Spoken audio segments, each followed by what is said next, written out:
हम देखिले रोज इहे गौर से, राउर चौकर चलता केहू और से। हम देखिले रोज इहे गौर से, राउर चौकर चलता केहू और से। रोज करते हैं क्या सब मुझे है पता, आप ही बोलिए क्या ये बात सही है। तुम सा कोई प्यारा कोई मासूम नहीं है, तुम जान हो मेरी तुझे मालूम नहीं है। तुम सा कोई प्यारा कोई मासूम नहीं है, तुम जान हो मेरी तुझे मालूम नहीं है।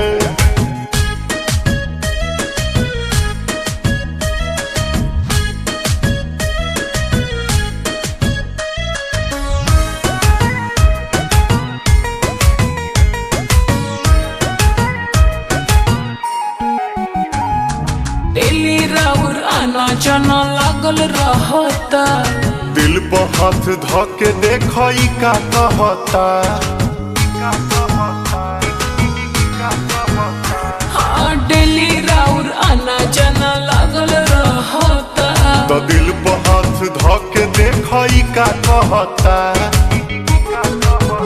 कहाँ थे रात भर सब मुझे है खबर, कौन है जो ये जादू चला रही है। तुम सा कोई प्यारा कोई मासूम नहीं है, तुम जान हो मेरी तुझे मालूम नहीं है।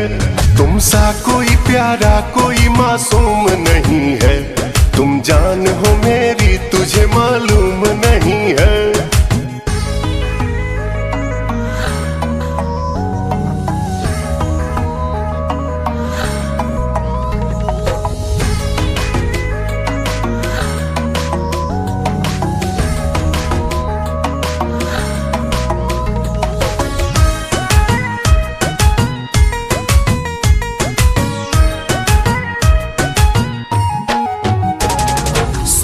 तानी जितना नादान नइखी हो, धोखा नइखी करत जानू मामी कसम।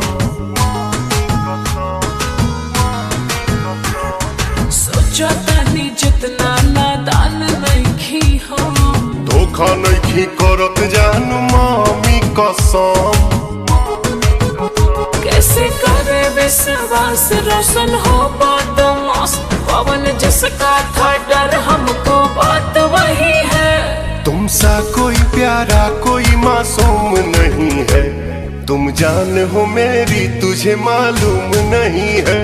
तुम सा कोई प्यारा कोई मासूम